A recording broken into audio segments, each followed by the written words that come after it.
Le balado est présenté par Louis Belzile, courtier immobilier chez Royal Lepage Blanc et Noir. Il fait partie du top 10 des courtiers Royal Lepage Québec. C'est plus de 900 propriétés vendues. Puis, il offre un service exceptionnel. Il est très disponible. Il va vous offrir un service personnalisé. J'ai moi-même acheté et vendu plusieurs propriétés avec lui. Donc, je vous le recommande fortement. Vous pouvez le contacter au www.belzileimmobilier.com.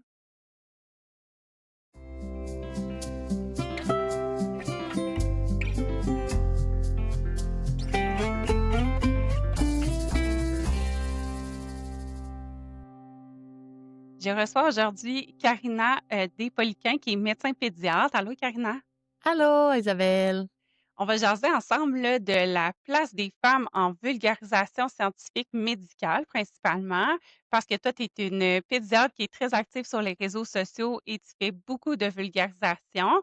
Donc, on va commencer. Là, tu peux te présenter, dire un peu c'est quoi ton background là, pour être devenu médecin spécialiste, puis comment tu es venu à faire de la vulgarisation là, sur les réseaux sociaux. Oui, donc c'est ça, comme tu m'as bien présenté, je me nomme docteur Karina Pellequin, pédiatre. Je suis pédiatre, j'aime ça dire que je suis pédiatre philanthrope, que je suis pédiatre pédagogue, parce que j'ai toujours aimé l'école, j'ai toujours été en amour avec l'apprentissage. Je suis très, tu sais, sapiosexuelle dans la vie en général, je suis en amour avec l'intelligence, tu sais, rencontrer des personnes érudites, des personnes qui ont quelque chose à m'apprendre, c'est vraiment quelque chose que j'adore. Donc voilà pourquoi je suis devenue médecin à la base. J'ai toujours, tu sais, depuis mon plus jeune âge, j'ai toujours eu le cœur sur la main. Quand j'étais jeune, je voulais être fleuriste, je voulais donner des fleurs à tout le monde. Ensuite, j'ai voulu être vétérinaire. J'ai eu environ une vingtaine de chats, mais c'était des chats qui allaient à l'extérieur, donc ils se faisaient frapper souvent. Donc malheureusement, je prenais soin d'eux, je les mettais dans une petite boîte, j'allais les enterrer dans mon cimetière de chats. Vraiment. Fait que c'est ça, tu sais, j'ai vraiment toujours eu le cœur sur la main, le respect de la vie, le respect des animaux, le respect de la nature. Et quand j'ai fait mon choix de carrière, je savais pas trop dans quoi j'allais m'enligner. Au secondaire, tu sais, mon parcours scolaire a quand même été relativement facile. J'avais une certaine facilité à l'école, c'est comme la majorité des personnes qui rentrent en médecine, évidemment. Il faut quand même un certain talent à l'école. Donc, c'est ça, je savais pas trop dans quoi m'en aller. Quand je suis allée au cégep, je me suis dit: «Ben, tu sais, j'y vais all-in». Puis, en secondaire 5, en secondaire 4, de fin de secondaire 4, j'ai eu, le privilège que, ma mère a fondé une deuxième famille et elle a eu ma sœur Laurie et elle m'a dit: «Karina, veux-tu venir à l'accouchement de ta sœur?» Fait que j'ai dit: «Ben oui, ça me tente» parce que, tu sais, je suis une touche à tout, j'adore apprendre tout ça et j'ai eu la piqûre pour la médecine à ce moment-là parce que c'était tellement beau de voir tout l'orchestrement autour d'une naissance, les préposés aux bénéficiaires, les infirmières, les obstétriciens, tu sais, tout le monde qui s'orchestrait, mon beau-père qui était là à côté, puis d'entendre un enfant pleurer pour la première fois, le début de la vie. Y a-tu de quoi de plus beau que ça? Tu sais, je t'en parle même encore à ce jour, même si ça fait 6 ans que je suis pédiatre puis que j'entends des bébés pleurer pratiquement à tous les jours que je travaille. C'est la plus belle chose au monde qui peut la naissance, il y a rien de plus beau, c'est émotif, tout le monde est heureux la vaste majorité du temps, d'accompagner, la le transfert de vie, tu sais, parce qu'il y a beaucoup de personnes, tu sais, plus dans la spiritualité qui disent: «C'est la réincarnation de quelqu'un, c'est une nouvelle âme, c'est une nouvelle vie». Fait que c'est vraiment très, très beau, je crois, comme signification. Mais, je me suis rendu compte avec le temps, avec mes études que oui, j'aimais l'orchestrement de la naissance, mais j'aimais surtout prendre soin des enfants parce que les enfants, c'est une légèreté, c'est une pureté, c'est vraiment, tu sais, avoir son cœur d'enfant, on dit toujours que c'est le secret du bonheur, tu sais, les enfants sont, je crois, purs, fondamentalement bons. Donc c'est ça que je trouve, je suis en amour avec les enfants, et les humains en général. Tu sais, moi, je suis vraiment, moi, j'aime ça dire que je suis humanophile. Donc, c'est un peu ça qui m'a amenée vers la pédiatrie parce que quand j'ai fait ma médecine, j'aimais de tout. J'aimais tout. J'ai voulu être chirurgienne, j'ai voulu être nucléiste, donc en médecine nucléaire avec les radioisotopes, le technétium, puis des choses comme ça. Mais finalement, je suis revenue à mes premiers amours que je me suis dit, c'est quoi le bread and butter de la spécialité? C'est de faire sourire, chanter, danser des enfants tous les jours, amenuiser la maladie dans l'enfance, faire une différence dans la génération de demain. Donc, c'est ça qui m'a porté à aller vers la médecine et la pédiatrie. Puis, tu sais, là, tu parles de pédiatrie, il y a quand même un volet de la pédiatrie qui est plus sombre, là, tu sais, c'est des enfants malades, des fois, tu côtoies aussi la mort au travers de tout ça. Qu'est-ce qui fait pencher la balance pour toi, tu sais? Pourquoi que tu as quand même décidé d'aller en pédiatrie? Parce que ça il y a plusieurs médecins, puis il y a plusieurs intervenants du milieu de la santé qui osent pas aller en pédiatrie à cause du volet un petit peu plus sombre. Ben, en fait, moi, je ne considère pas que c'est un volet sombre, c'est un volet privilégié pour moi parce que, tu sais, j'ai toujours eu un... Je suis à l'aise avec la mort. La mort fait partie de la vie et les enfants ne sont pas faits pour mourir, définitivement pas. On s'entend un enfant qui meurt, c'est une vie volée, c'est une vie brisée. C'est pas dans la nature de la vie, mais ça fait partie de la vie quand même. Heureusement, on ne vit pas beaucoup tu sais, les enfants ont tellement une excessivement grande résilience que, tu sais, tu penses qu'il va mourir une journée, puis 4 jours plus tard, il court dans le corridor avec un beau grand sourire, puis il quitte l'hôpital.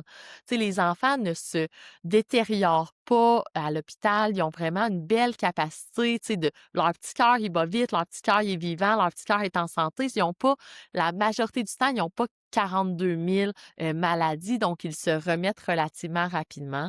Oui, définitivement, tous les patients que j'ai perdus, je me souviens de leur nom et du moment de ma vie où est-ce que je les ai perdus. Je pense, puis si je vais faire une petite pensée pour eux, tous les parents qui m'écoutent, qui m'ont peut-être eu dans des moments plus tristes de leur vie, que ça soit une annonce de trouble du spectre de l'autisme, que ce soit une annonce de syndrome génétique, une annonce de TDAH qu'on doit médicamenter, un cancer au cerveau ou encore tout simplement un décès à la limite de la vie quand on a tout fait, quand la médecine moderne a pas été suffisante pour sauver l'enfant, ben malheureusement, faut accepter la mort dans la vie. Puis je pense qu'il faut avoir une relation sereine avec la mort, puis ainsi, on est plus apte à accepter d'être pédiatre, puis de parfois devoir annoncer des mauvaises nouvelles. Mais tu sais, moi, ce que je retiens de ça, puis pourquoi j'adore mon métier, c'est que je suis une personne charnière dans la vie de plusieurs individus, dans la vie de famille. Tu sais, c'est moi parfois que, tu sais, les parents, à une annonce de diagnostic, ils vont se souvenir de moi toute leur vie. Je les accompagne dans l'adversité et je trouve que c'est un privilège de vivre autant d'intimité, de proximité avec l'humanité, tu sais. C'est vraiment bien, bravo pour ça. Tu as une belle philosophie, je trouve, c'est intéressant de t'entendre parce que des discours positifs comme ça en médecine, c'est pas toujours, la majorité des gens là qui pensent comme toi, fait que bravo. La vulgarisation scientifique, c'est venu comment dans ton parcours de médecin? Ben, en fait, tu sais, aussi loin que je me souvienne, pour vous faire un petit peu dans mon intimité, dans mon enfance, tu sais, dans mon enfance, je suis rentrée à l'école, à la maternelle, je savais lire, je savais écrire, je savais compter jusqu'à 100 à l'envers, OK, en maternelle. Donc, le directeur de l'école voulait me faire sauter une année. Puis moi, je disais non, je veux rester avec mes amis parce que ma cousine Catherine, à l'époque, était dans la même année que moi. On était inséparables depuis le début de notre vie. On avait 6 mois de différence. Elle était née en juillet, moi en février. Et je ne voulais absolument pas sauter d'année. Donc, ce que les professeurs ont fait, c'est qu'ils m'ont fait de l'enrichissement. Fait que c'est ça, j'ai eu de l'enrichissement tout mon primaire, mon secondaire et je donnais des cours. Lors des journées pédagogiques, je venais au pédagogique et je donnais des cours aux enfants qui avaient plus de difficultés, qui étaient dans la même année que moi. Donc, dès mon primaire, je donnais des cours. J'ai toujours, même au secondaire, je donnais des cours j'étais tutrice pour certaines personnes en difficulté. Même chose au cégep. Fait que tu sais, ma carrière de professeur, pas de professeur, mais de tuteur, du moins, a débuté très, très jeune dans ma vie. J'ai été animatrice de camp de jour, dans un camp de jour pour jeunes défavorisés, quand j'étais plus jeune aussi, de 16 à 18 ans. Et j'ai toujours aimé l'enseignement, j'ai toujours aimé transmettre les connaissances et je crois que j'ai une certaine facilité à le faire aussi, tu sais. J'ai des bons talents d'oratrice, j'ai fait du théâtre quand j'étais plus jeune, donc je pense que ça transférait un petit peu dans mon éloquence. Puis, par la suite, ensuite en médecine, on a tout le temps une espèce de pyramide d'enseignement qu'on a les étudiants en médecine, ensuite on a les externes en médecine qui sont dans les 2 dernières années de formation. Ensuite, on a les résidents juniors, les résidents seniors et les fellows, puis les patrons. Ça, c'est la pyramide d'enseignement. Quand on est en centre tertiaire, on a tout externes, résidents, résidents seniors, fellows, patrons. Donc moi, maintenant, je suis une patronne. Depuis maintenant 6 ans, je suis patronne en pédiatrie. Donc, j'ai toujours aimé, même, tu sais, en médecine, je faisais je donnais des conférences, tu sais, vraiment, j'ai toujours aimé, pas me donner en spectacle mais tu sais, c'est un peu ça, tu sais, de pas me ben, tu sais, j'ai fait du théâtre puis j'adorais ça. Fait que, tu sais, j'ai toujours aimé être sur un stage. J'aime ça, j'ai une aisance pour ça. Donc, j'ai profité de ce talent-là et une fois que j'ai fini ma pédiatrie, j'ai, fait une formation en pédagogie médicale à l'Université de Montréal, à la faculté de médecine. Puis ensuite, pendant la pandémie, les enfants étaient pas malades, on se souvient, parce que les enfants n'étaient pas à l'école, n'étaient pas à la garderie. Donc, on était isolés. Donc, moi, j'étais pas au chômage, mais je travaillais beaucoup moins. Donc, ce que j'ai fait, durant l'été 2022, j'ai fait une formation, une école d'été, un certificat en Higher Education à Harvard Business School. Fait que j'ai fait cette formation-là en 2022 pendant 8 semaines, un 20 à 40 heures semaine, tout dépendant. C'était quand même assez exigeant, très prenant. Et j'ai gagné une bourse parce que j'ai eu le meilleur projet de fin de certificat à Harvard. Fait que j'ai gagné une bourse de fin d'études, ça. Fait que j'étais très fière de moi. Et C'est comme quoi ton projet, hein? c'était mon projet, c'était sur c'était par rapport à l'adolescence. C'était un truc mémotechnique pour comprendre comment bien interroger un adolescent. Fait que dans le fond, fallait que je donne un cours là-dessus. Fait que tu sais, j'étais interviewée, puis je m'étais filmée avec ça. J'avais fait mon plan de cours tu sais, en plusieurs dot forms, avec les objectifs de la rencontre, les recommandations de lecture, puis tout ça. Fait que j'avais monté un cours sur le questionnaire de l'adolescence. Fait que c'était un peu ça que j'avais fait à ce moment-là. Fait que j'avais été, éméritée, je sais pas si ça se dit, mais du moins j'avais été, glorifiée de mon savoir-faire. Fait que ça, j'étais vraiment très, très fière. Et comme j'adore, l'enseignement, ensuite, là, actuellement, je suis en train de faire un autre certificat en pratique avancée en pédagogie à l'Université de Montréal. Et depuis, octobre, je fais un certificat en intelligence artificielle et en technologie de l'information en technologie médicale au Harvard Medical School. Fait que c'est un peu ça que je fais. Dans mes projets futurs, je vais me former en simulation médicale, donc faire des simulations pour optimiser nos soins aux patients en souci de qualité de l'acte médical.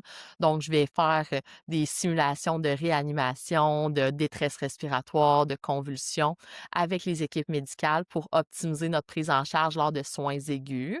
Fait que ça, c'est ce que je vais faire bientôt dans un de mes mandats. Et aussi, parce que je suis très hyperactive et que je n'ai pas d'enfant encore, donc j'essaie de m'occuper parce que moi, écouter Netflix, c'est moins mon genre. Je fais, potentiellement en septembre mon MHA, donc mon Master of Health Administration, pour m'orienter en santé publique davantage à McGill. Tu es très occupée, puis là, tout le long Hein? Puis tu sais, c'est ça, tu parlais, puis là, je me disais: «Adores-tu, elle, des fois?» En fait, je suis hyper timide, donc je n'ai jamais eu besoin, tu sais, même quand j'étais jeune, j'avais pas besoin de dormir beaucoup, vraiment pas beaucoup. Maintenant, j'essaie de dormir 6h30, 7 heures par nuit. On sait que les recommandations sont plus de 7 à 8 heures, mais avec mon caractère, très exalté, très over énergie, overachiever aussi, mais je suis pas overachiever, je suis high achiever, je dirais. Donc, C'est bon, la nuance, c'est important. parce que over, c'est comme, tu sais, c'est surcuit, là, trop cuit. Mais je pense que, tu sais, je suis vraiment de haute performance. J'aime ça dire, je suis une Ferrari, tu sais. C'est bon. Puis au travers de tout ça, les réseaux sociaux, c'est arrivé quand? Comment? Est-ce que ton but d'être sur les réseaux sociaux, c'était vraiment de parler en tant que médecin ou tu as fait d'autres types de contenus avant ça? En fait, j'ai commencé, tu sais, dès que Instagram est né, j'étais sur Instagram. J'ai toujours aimé cette plateforme-là parce que pour moi, c'est un album souvenir. J'adore, tu sais, j'ai vraiment étudié beaucoup l'algorithme Instagram et j'ai toujours aimé publier des photos de voyage principalement, initialement. Puis maintenant, un contenu, lifestyle parce que j'ai oui, ma page professionnelle, docteur Karina Poliquin, pédiatre, mais j'ai aussi ma page personnelle qui est publique aussi parce que moi, j'ai rien à cacher dans la vie. Puis aussi avec ma page personnelle, j'encourage les entreprises d'ici. Moi, je viens de la Mauricie, ben, je viens de Bécancour, en fait, pour être plus précis, sur la rive sud de Trois-Rivières. Oui, oui, Trois-Rivières a une rive sud. Fait que c'est ça, j'habite Trois-Rivières en ce moment, puis je fais des partenariats avec des entreprises de la Mauricie pour faire rayonner la Mauricie et faire rayonner le Québec aussi parce que j'adore le Québec. C'est beau, les 4 saisons, on a des logements incroyables. Tu sais, je reviens d'un séjour à Charlevoix, en partenariat, à Repère Boréal. C'était vraiment super fantastique. Tu sais, j'aime me déposer, j'aime vivre des expériences et faire découvrir la Mauricie pour que les gens aient un souci de venir ici et qu'ils en soient fiers, tu sais. Puis est-ce que tu as eu des reproches ou, tu sais, des commentaires négatifs de collègues médecins, de parents d'enfants que tu suis, dans ta charge de cas à cause de ta présence sur les réseaux sociaux? Comment tu conjugues avec tout ça? En fait, tu sais, pour être certaine d'être en cohérence avec les valeurs du Collège des médecins du Québec, quand je me suis lancée publique sur les réseaux sociaux, j'ai parlé avec Maurille Gaudreault, le président du Collège des médecins du Québec, pour lui dire: «Bonjour, docteur Gaudreault, je voulais juste vous mentionner que je me lance en réseaux sociaux. Je veux être en cohérence avec les valeurs du code déontologique des médecins». Donc il m'a dit: «Ben parfait, Carina, ben docteur Poliquin, avec plaisir, on va vous suivre». Puis dès le lendemain, le Collège des médecins suivait mon compte. Mais le Collège des médecins suit mes 2 comptes, mon compte professionnel et mon compte personnel.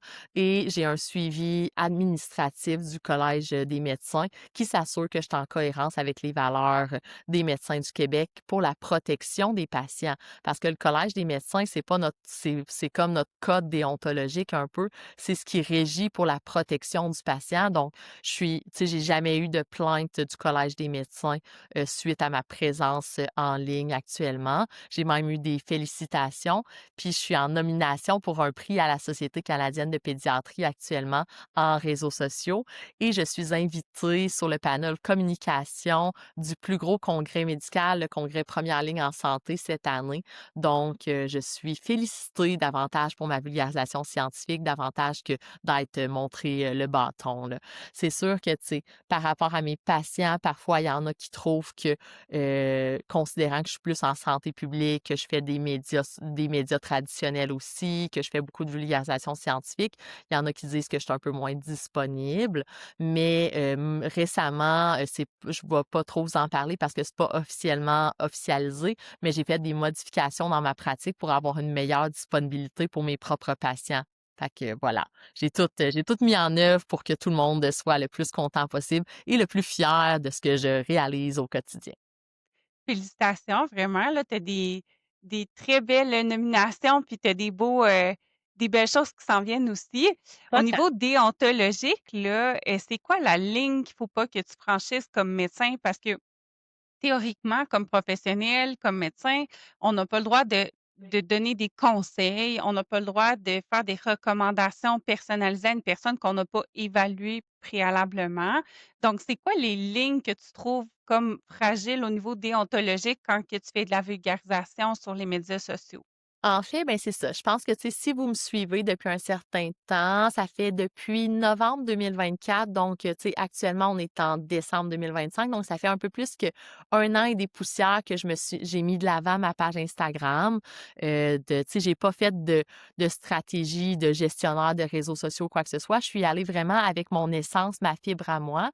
Puis, tu sais, il faut vraiment faire attention parce que, tu sais, les gens prennent nos paroles avec, tu sais, la notoriété que j'ai. Il faut vraiment que je fasse attention que mes faits et gestes sont analysés et peuvent porter préjudice. Tu sais, ce que je dis toujours, c'est que mon opinion, quand je réponds à des questions-réponses au grand public, c'est que ça ne remplace pas un avis médical. Je réfère toujours à votre propre professionnel de la santé, pharmacien, infirmier praticien spécialisé en première ligne, médecin de famille, pédiatre. Tu sais, il faut vraiment utiliser vos propres professionnels de la santé. Moi, je suis quelqu'un qui peut vous pister sur est-ce qu'il faut consulter ou non.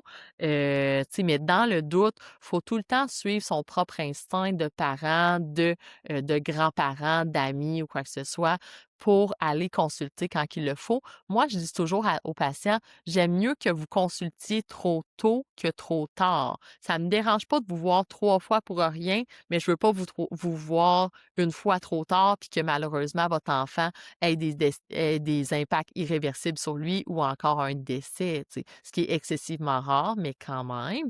Et je ne réponds à aucun message par boîte privée. Puis j'ai bloqué ma boîte de messages. Les gens auxquels je ne suis pas abonnée ne peuvent pas m'écrire en message direct.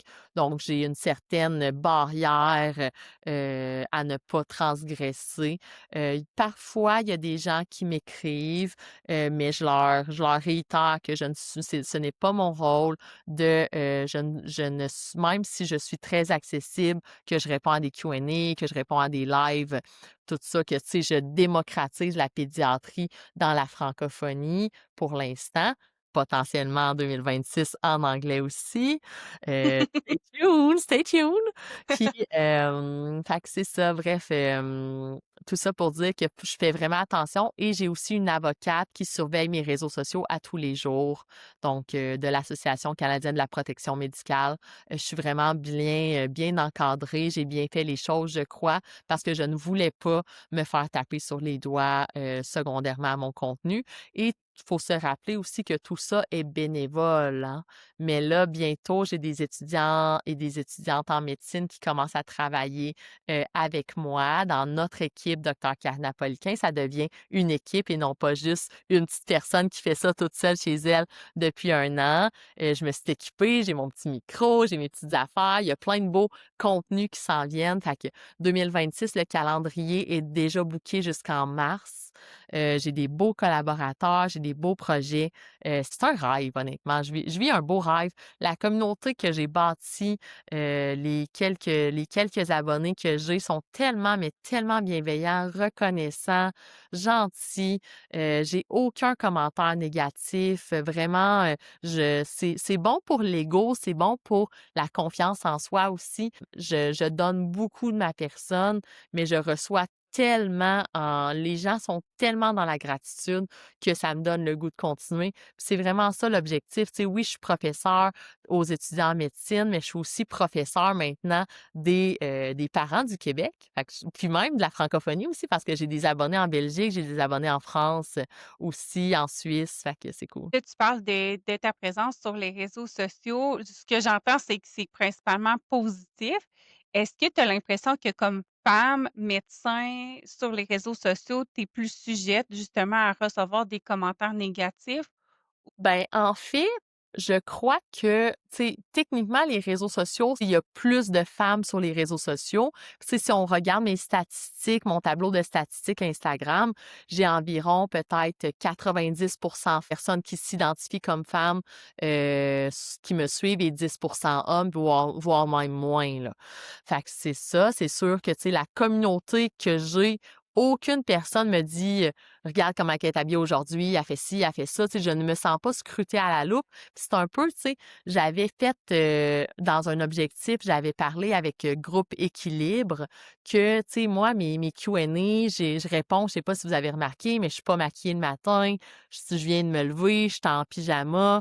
Tu sais, c'est vraiment, j'essaie de montrer du vrai, j'essaie de montrer qu'on doit s'accepter comme femme, on doit s'accepter comme individu, être fier de nous, avoir une belle hygiène de vie. Tu sais, puis j'ai travaillé mon personal branding aussi avec Brouillard Communication. On salue Anne-Florence Brouillard qui m'a aidé beaucoup, la propriétaire, la CEO de Brouillard Communication, une entreprise de la ville de Québec qui est incroyable. J'ai vraiment magasiné mon personal brand et ce que je me fais féliciter maintenant, c'est que sans même savoir mon visage, sans même dire que c'est Karina Poliquin, maintenant, avec mon éloquence, ma manière de m'exprimer, on est capable de dire juste à l'oreille: «Ah, ça, c'est docteur Poliquin qui parle».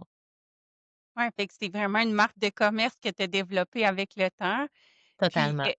ouais, puis, tu sais, en vulgarisation scientifique, est-ce que tu as l'impression que c'est majoritairement des hommes, tu sais, qui prennent l'espace public ou, tu sais, dans les médias plus traditionnels? Parce qu'effectivement, toi, tu es quand même assez présente aussi dans les entrevues de médias traditionnels. Est-ce que c'est une place qu'il faut prendre ou c'est déjà on a bien fait notre place comme femme?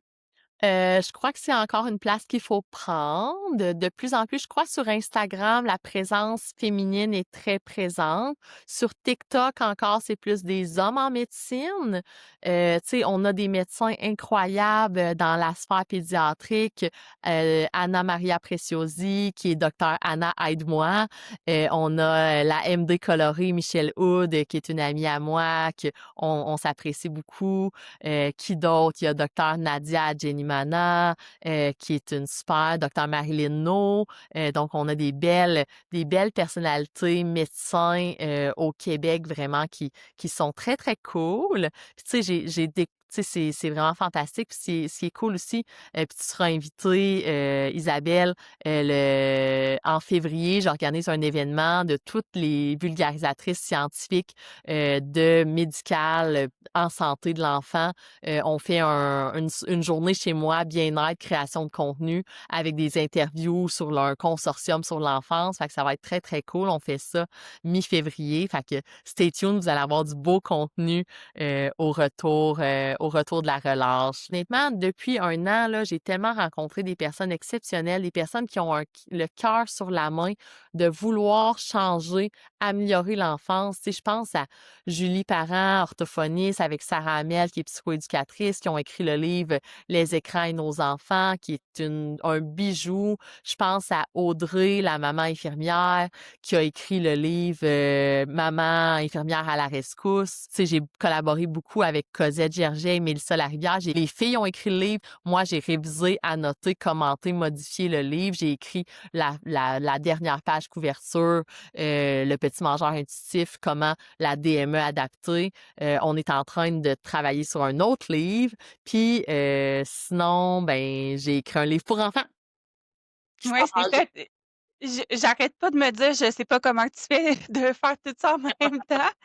Il y a aussi Caroline Mainville, là, qui est ergothérapeute avec qui tu collabores, que j'ai ouais, ouais, j'ai reçu pour parler de justement là, des neurodivergences au féminin. Fait que vous faites souvent des petites capsules ensemble, Ben, puis Caroline, on s'adore. D'ailleurs, elle vient chez moi en mi-février. On est plein, on va être vraiment un beau consortium. Donc, tu es invitée, Isabelle, si jamais ça fit dans ton horaire. On se dira la date en privé. ouais, ça m'intéresse, c'est sûr, tu es gentille. Hem, à part là, les réseaux sociaux, là, tu sais, dans ta pratique, là, parce que là, tu as plein de chapeaux que tu portes. Comment tu fais pour répartir ton temps ou, tu sais, bien gérer tes différents engagements sans être en surcharge? Tu sais, on a parlé aussi de charge mentale. Toi, tu en as parlé récemment. Moi aussi, il y a un épisode que j'ai lancé sur la charge mentale. comment tu fais comme médecin, comme enseignante, comme créatrice de contenu, pour bien répartir tout ça puis t'organiser sans être surchargée? Ben, en fait, j'ai toujours mené plusieurs chevals de bataille en même temps. Tu sais, mon surnom par mon père, c'est la chandelle par les 2 bouts, OK? Fait que j'ai toujours pas brûlé la chandelle par les 2 bouts, mais attaqué la chandelle par les 2 bouts et j'ai une belle lumière, j'ai une belle énergie. Est-ce que je me suis déjà brûlée? Oui, en 2022, j'ai été en arrêt de travail, parce que je trouvais que je fitais pas dans le moule du système de santé, puis c'est là que j'ai décidé de partir, un peu plus, tu sais, j'ai commencé à lire sur mon why, donc mon pourquoi, qu'est-ce que je fais, puis tout ça, puis c'est grâce à ma vulgarisation scientifique maintenant que je me retrouve comme vraie professionnelle de la santé, que je trouve ma place à moi. Fait que tu sais, puis aussi, j'ai quelqu'un dans ma vie, mais j'ai pas, d'enfant encore. Moi, j'aime ça apprendre, mais j'aime ça être hands-on, faire des choses, créer du beau, créer du mouvement, je suis un agent d'impact, je suis une catalyseur de bonheur. Fait que c'est ça. Fait que je ne travaille pas moi dans la vie, je suis passionnée de la vie, de tout ce que je suis une touche à tout et si je ne touchais pas à tout comme ça, ben je serais malheureuse. Si je m'en tenais qu'à une chose, mais tu sais, dans ma vie, Isabelle, je me suis tellement fait dire: «Pourquoi tu es partout? Pourquoi tu es présidente de classe, présidente du comité d'action sociale internationale, que tu fais un stage en orphelinat au Vietnam, que tu fais partie du comité environnemental de l'hôpital, que tu es dans le comité bien-être, tu es dans le comité social, que tu organises des parades de mode, des vins et fromages. Je suis partout, mais j'ai de l'énergie à revendre et en 2022, j'ai été évaluée en neuropsychologie. J'aime pas trop ça en parler maintenant, j'en ai déjà parlé dans certains podcasts par le passé sur la douance. Tu sais, je pense que vous l'avez vu, j'ai beaucoup d'énergie, j'ai beaucoup de talent, j'ai multiples chapeaux. Donc oui, j'ai été soulignée avec une douance et une hyperthymie, donc vraiment beaucoup d'énergie et une mégalomanie.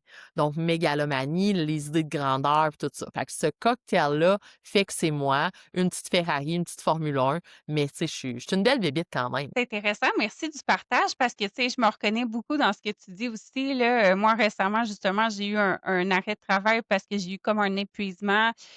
J'avais beaucoup d'insatisfaction, je me retrouvais pas dans les intérêts que j'avais. Fait que c'est là que l'idée du balado puis de créer du contenu a émergé aussi. J'ai changé ma pratique. Fait que maintenant, je suis rendue travailleur autonome pour être capable de porter plusieurs chapeaux.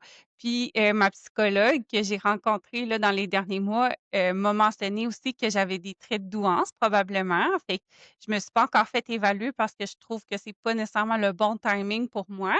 Mais tu sais, je pense que c'est ça, faut aussi être capable de reconnaître, nos enjeux puis nos forces pour se dire: «Ben, je vais utiliser ça pour beh, satisfaire mes envies, puis de pousser plus loin. Puis, tu sais, ça peut venir avec le jugement aussi des autres, là. Tu sais, tu dis: «Tout le monde me disait, pourquoi que je suis partout?» mais tu sais, au final, toi, tu as viré ça comme une qualité, puis je pense que tu en as fait vraiment, une cause sociale aussi. Fait que vraiment, là, bravo pour ça.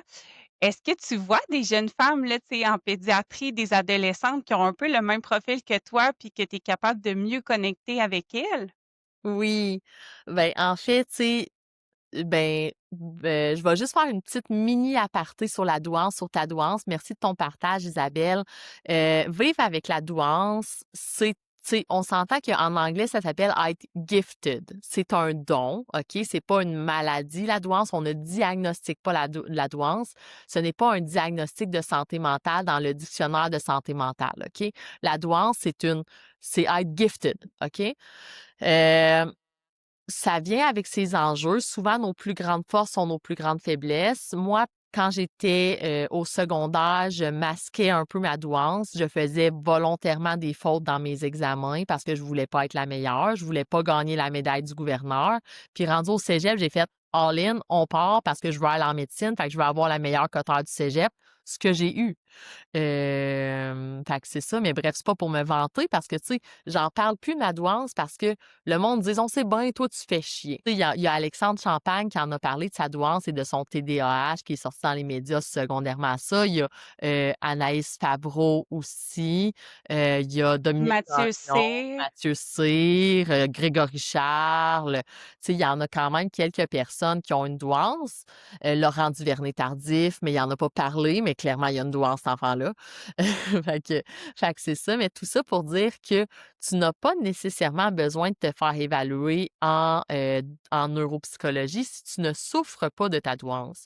Moi, ce qui m'a aidée, c'est qu'elle m'a dit: «C'est quoi mes forces, c'est quoi mes faiblesses?» Ma force numéro 1, c'est mon raisonnement verbal, ma rapidité d'exécution de mes mots, ma la justesse des mots que j'utilise, c'est ça ma force numéro 1. Fait que grâce à ça, grâce à mon évaluation neuropsychologique, j'ai pu miser sur mes forces et c'est ce que je fais maintenant en vulgarisation scientifique parce qu'elle m'a dit: «Karina, tu es faite pour être dans les médias, ta voix porte, tu as une belle éloquence, tu as une voix calme qui est rassurante, qui a une assurance, donc faut que tu l'exploites». Tu sais, la neuropsychologue m'a dit ça. Puis c'est grâce à ça, c'était en avril 2022 et j'ai parti ma page, Docteur Karina Polquin pédiatre en, mai 2024, puis tu sais, je l'ai juste ouverte, j'ai laissé ça aller pendant l'été, puis là, en novembre 2024, je me suis dit: «Let's go all in».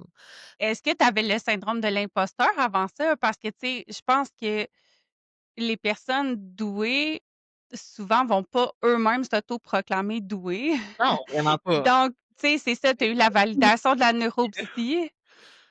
Hein? Ben, en fait, j'ai jamais dit que j'étais douée avant d'avoir mon évaluation neuropsychologique qui a fait, fin, est douée, OK? Mais est-ce que ça change quelque chose dans ma vie? Oui, parce que j'ai lu le livre, puis si tu recherches à en savoir davantage sur la douance à l'âge adulte, The Gifted Adult, c'est un excellent livre qui m'a fait parler des intelligences multiples. La définition de la douance à l'âge adulte, c'est complexité, intensité, drive. C'est moi ça. Puis maintenant, tu sais, j'ai lu les 10 caractéristiques de la douance, l'hypersensibilité, le fait de les tragédies du monde entier, tu les prends sur tes épaules, toutes les injustices humaines, tu sens que ça te transperce toi-même. Tu sais, j'ai compris beaucoup de choses sur ma personne, pourquoi j'étais pas capable d'écouter les nouvelles quand j'étais jeune, que, tu sais, maintenant, tu sais, le génocide à Gaza, au Rwanda, je suis pas capable d'écouter ça parce que j'ai de la misère, que le World Trade Center, ça a été difficile pour moi. Tu sais, beaucoup de catastrophes naturelles et catastrophes humaines, les injustices humaines me touchent droit au cœur. J'ai pas fait de carapace parce que je veux jamais avoir de carapace dans la vie. Je vis mes émotions à vif, mais je suis plus outillée. Moi aussi, j'ai une psychologue. Ça m'a pris 9 psychologues avant d'en trouver une. On la salue, mademoiselle Aglaé, mais je vais pas dire son nom de famille pour pas que vous l'inondiez. Tu sais, dans le fond, ma question, c'était est-ce que ça l'a validé justement tes forces, puis ça t'a donné l'espèce de petit go, tu sais, la poussée pour aller vraiment exploiter ces forces-là, alors qu'avant, peut-être que tu essayais justement de les cacher? Exactement, mais tu sais, j'ai fait beaucoup de masquage quand j'étais plus jeune parce que je voulais fitter dans le moule, mais maintenant, j'embrasse mes couleurs, un beau orange en plus, là. Fait que c'est ça. Puis, tu sais, je pense que, tu sais, je vous disais, vous avez pas besoin de vous faire évaluer pour la douance, mais définitivement, une évaluation neuropsychologique, c'est tellement enrichissant parce que moi, ça m'a permis de me dire, voici tes forces, voici tes faiblesses, voici tes particularités. T'as-tu des traits anxieux? T'as-tu de la dépression? T'as-tu des TOC? T'as-tu des enjeux d'attention? T'as-tu des enjeux de spectre de l'autisme? Fait que, tu sais, tout ça est exploré. Tu sais, ils ont fait une histoire développementale avec mes parents. Ils ont fait, c'est vraiment un gros portrait. La neuropsychologue Isabelle qui m'a évaluée, vraiment, ça m'a vraiment aidé. Ça l'a je pense, je dirais même que ça l'a révolutionné ma vie parce que même encore à ce jour, je la relis à toutes les années. En décembre, je relis mon évaluation neuropsychologique. Je l'ai relue récemment. Puis, tu sais, j'ai lu tous les livres qu'elle m'a recommandés. Tu sais, l'adulte surdoué, trop intelligent pour être heureux. J'ai lu La douance de Marianne, les livres de Marianne Bélanger, qui est Marianne Bélanger, qui est une sommité en douance au Québec. Fait que c'est ça qui est dans la région de Montréal. Puis, tu sais, j'ai intégré l'Association québécoise pour la douance, le comité scientifique de l'Association québécoise pour la douance. On est 2 médecins au Québec sur ce comité-là. Ça fait longtemps que j'ai pas participé au comité, pour être honnête, mais quand même, c'est ça, là. J'ai milité beaucoup pour la douance. Maintenant, je milite pour l'enfance parce que je suis pédiatre, tu sais. Fait que j'essaye de faire de la vulgarisation scientifique pour démocratiser l'enfance. Puis, tu sais, vu que je travaille en douance puis que je suis spécialisée là-dedans, tu sais, j'ai beaucoup de clientèle en douance et je dis tout le temps, je travaille pas en douance, je travaille en optimisation du plein potentiel humain. Je souligne les forces et les faiblesses de vos enfants et je les optimise pour qu'ils développent son plein potentiel, que ça soit un autiste non-verbal, que ça soit une personne surdouée qui a des capacités de devenir premier ministre, qu'il y en a un autre que c'est un TDAH, que j'admire son énergie puis j'essaie de la canaliser le plus possible. J'essaie d'être un catalyseur de plein potentiel humain puis c'est ce que je fais au quotidien dans mon entreprise aussi, tout simplement enfant. Puis est-ce que tu as l'impression qu'on parce que, tu sais, il y a beaucoup de gens qui disent: «On veut mettre une étiquette ou un diagnostic à tout prix maintenant chez tous les enfants». C'est quoi, tu sais, ta ton point de vue là-dessus? Ben, je vais te dire une petite chose, d'accord? Hem, j'ai mon podcast qui part bientôt.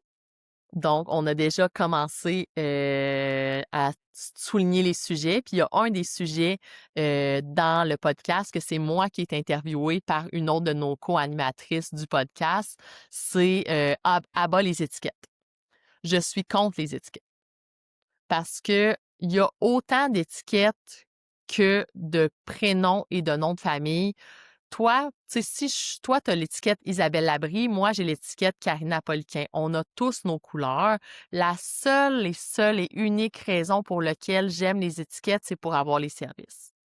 Parce que malheureusement, dans notre système d'éducation, dans notre système de santé, il faut des étiquettes, il faut des cotes pour avoir des services de psychoéducateurs, d'orthophonistes, de techniciens en éducation spécialisée, d'adaptation scolaire. Malheureusement, il faut des étiquettes parce il y a des budgets, fait qu'il faut respecter les budgets, fait qu'il faut des cotes.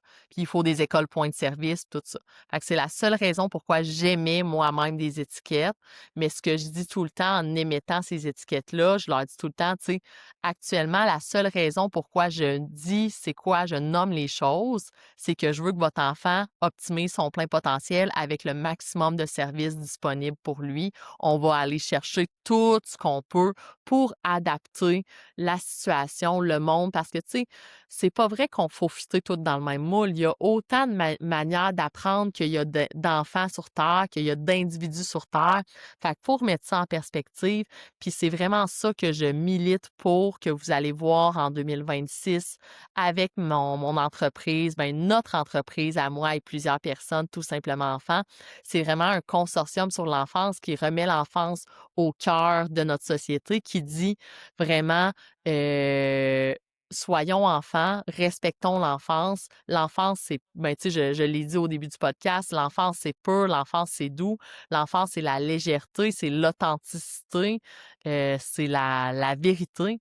Fait qu'il faut remettre l'enfance au centre de tout. Puis, tu sais, chaque enfant est unique, puis il faut l'accompagner dans son enfance, dans tout ça. Faut pas diriger l'enfance, faut l'accompagner vraiment. Les parents ont quand même un rôle important, là, dans l'accompagnement de l'enfance. Fait que j'ai l'impression aussi que des fois, d'avoir un diagnostic ou d'avoir des ressources qui sont octroyées, c'est aussi des outils pour les parents. Est-ce que tu as l'impression que les parents sont moins bien outillés ou mieux outillés qu'avant? Ben, il y a beaucoup plus de sensibilisation. Tu sais, c'est pas pour rien que maintenant, tu sais, moi, je trouve qu'actuellement, il y a une surabondance de diagnostics. Tu sais, c'est pas normal que notre société soit TDAH, un trouble déficitaire de l'attention. Ce n'est pas un trouble déficitaire de l'attention, c'est une réduction de l'attention collective, secondairement à une surstimulation constante par les écrans, par un rythme de vie effréné. OK? C'est pas normal que dans une classe de 18 élèves, il y en ait 14 qui prennent de la médication pour le déficit de l'attention. Je crois qu'on a une problématique sociétale en ce moment. Je suis tout, mais tout sauf une prescriveuse de pilules. C'est beaucoup plus difficile pour moi de refuser de donner de la médication et d'expliquer pourquoi je refuse et de donner des ressources de, tu sais, pour le TDAH, les ressources que j'aime beaucoup. Mon cerveau a besoin de lunettes. Le livre, le site web attentiondéficit.info de Annick Vincent. Le livre TDAH boîte à outils. Pour l'autisme, le site web d'Autisme Québec qui est excellent. Pour le trouble de positionnel provocation, on a Tipou est très fâché de Sarah Hamel. Fait que ça, c'est un livre excellent. Fait que, tu sais, moi, dans mon bureau, je me suis fait des gabarits que quand je travaille avec l'intelligence artificielle qui fait mes notes quand je vois des patients, puis je dis alors, sors les ressources TDAH, sors les ressources autisme. Puis souvent, quand il y a un parent qui arrive dans mon bureau puis qui dit OK, mon enfant est autiste, j'aimerais ça qu'il y ait de la médication, j'ai dit tout. J'ai dit, moi, ma médication, ça va être les livres, les 3 livres que je viens de te dire. Ça va être un formulaire que tu vas remplir toi à la maison, que les parents vont remplir, que l'école va remplir, que les grands-parents vont remplir, qui va me faire un portrait global de l'enfant. Parfois, quand le profil est un peu atypique, je vais demander une évaluation neuropsychologique. Puis, les parents, je leur dis, tu sais, vous avez 2 choix. Soit vous vous impliquez dans la vie de votre enfant en lisant les livres puis en accompagnant votre enfant, ou vous mettez une pilule, puis c'est ça, puis la pilule, elle va pallier pendant un certain temps. On va devoir l'augmenter à un moment donné parce qu'elle fera plus assez effet. Faut outiller votre enfant le plus tôt possible pour avoir, numéro 1, dans un monde optimal, aucune médication parce qu'on veut pas d'effets secondaires, ou dans un monde normal, ben, d'avoir de la médication, mais la dose minimale, efficace, potentialisée avec des outils non pharmacologiques. Tu sais. C'est ça, on est dans une société qui va tellement rapidement, puis on est tellement dans l'espèce de quick fix tout le temps qu'on veut la pilule miracle à tout, mais malheureusement, c'est pas comme ça que ça fonctionne dans la majorité des cas. Ben, c'est ça. Puis, tu sais, je m'étais promis de pas trop parler de la loi 2, bon, considérant que maintenant, c'est repoussé à tout le moins jusqu'au 28 février. Mais, tu sais, dans une médecine de fast-food, qu'on a 7 minutes pour voir nos patients, c'est sûr, tu sais, j'ai sorti dans les médias par rapport à ça. J'ai fait une vidéo que je pleurais devant mon écran, que on peut pas continuer comme ça. On peut pas faire de la médecine fast-food, de dire: «Ah ouais, toi, Isabelle, OK, tu sais, quand tu as fait ton arrêt de travail, OK, qu'est-ce qu'il te faut? Un arrêt de travail? OK, tiens, pilule. Ah ouais, antidépresseur, anxiolytique, pilule pour dormir. Tu as de la misère pour dormir? OK». Tu sais, c'est pas normal qu'à peu près, honnêtement, au moins 50 des enfants prennent de la mélatonine. Accompagnez votre enfant dans le sommeil. Prenez le temps de faire une routine de dodo. Faites de la lecture, pas d'écran. Faut prendre le temps de prendre le temps puis laisser les enfants être enfants. Ça rime. Oui, puis aller jouer dehors avec nos enfants, tu sais, Ah! prendre l'air, ça fait du bien, tu sais, ça fait partie des recommandations que les médecins donnent aussi. Tu sais, juste d'aller là en nature pour je pense à toi puis moi là, les gens qui ont la douance, souvent aller se ressourcer en nature, ça fait vraiment du bien. Ouais, mais le Écouter de la Shirin-yoku, musique. là, tu sais, c'est une doctrine japonaise qui s'appelle le Shirin-yoku. C'est la connexion, le bien-être par la nature. Fait que c'est vraiment, puis tu sais, tout ce qui est scandinave, danois, comme le Hygge, Hygge, puis le Luc, Lykke. Il y a plein de doctrines, de manières de penser scandinaves et japonaises que j'adore totalement, que je vais vous parler davantage dans mon podcast. Merci beaucoup Karina, c'est que ton podcast, ça va s'appeler comment? Puis ça sort quand?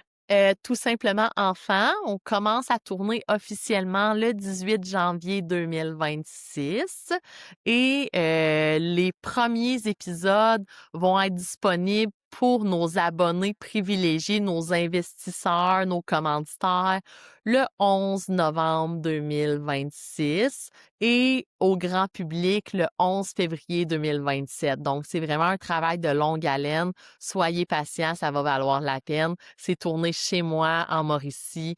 On a beaucoup, beaucoup de commanditaires. Ça va être incroyable. Puis tes autres projets, où on peut te suivre?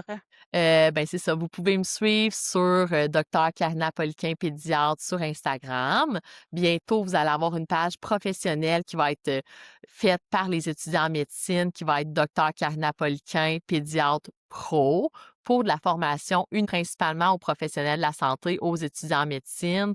Il va y avoir des ateliers de formation pour les professionnels de la santé sur cette page-là. Ensuite, il y a, mon compte personnel, c'est It's Karina DP. Donc, voilà, je ne nomme pas mon nom de famille sur ma création de contenu parce que je veux pas nécessairement être que les gens mélangent les 2, mais je suis très fière de qui je suis, peu importe la création de contenu que je fais. Je tiens aussi à dire, nuance, c'est que je ne suis pas rémunérée pour aucun des contrats que je fais. Parce que ça, j'ai pas le droit techniquement médico-légalement, considérant que je suis médecin, parce que les gens peuvent associer que je suis médecin, donc que j'utilise mon titre pour avoir des contrats de création de contenu. Donc, les créations de contenu, c'est tout c'est gratuit. Donc, juste le mentionner pour au niveau déontologique, comme on mentionnait tantôt. Puis tu as parlé des commanditaires pour le podcast, déontologiquement parlant, c'est correct? Oui, c'est des produits. En fait, c'est parce que c'est mon podcast de Karina Poliquin, non pas de docteur Karina Poliquin, mais c'est des commanditaires qui donnent des gratuités à nos invités, qui leur donnent du café, qui leur donnent des cadeaux, mais qui ne me rémunèrent pas moi. C'est ça, tu as pas un cachet Non, associé à je n'ai ça. pas de cachet associé. C'est des gratuités pour nos invités, puis pour, dans le fond, qui payent l'enregistrement, puis tout ça, mais qui ne me rémunèrent. Ça ne me rémunère pas moi.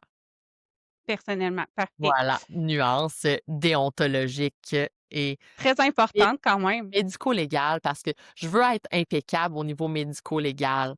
Fait que c'est ça. Sinon le livre, Imagine on le fait par Tout simplement enfant sort en juin. Donc, ça va être tous les fonds, vont être remis à Enfant Soleil.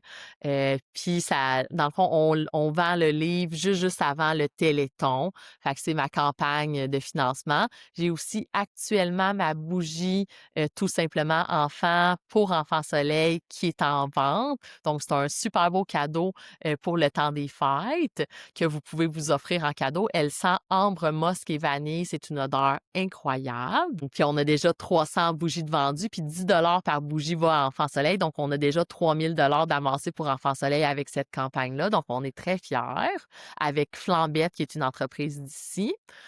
Et c'est ça. Sinon, restez à l'affût parce que je vais potentiellement avoir ma chronique radio, 2 fois par mois dans une radio près de chez vous, au printemps. Et ça, j'ai pas le droit d'en parler, mais il y a peut-être un petit documentaire sur l'enfance qui s'en vient avec une boîte de production, pour l'automne.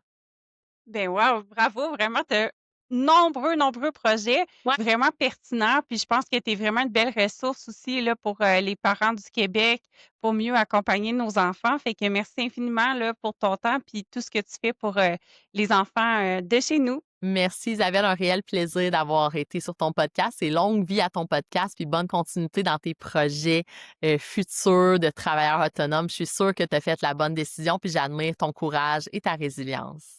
Merci, tu es très gentille. Merci.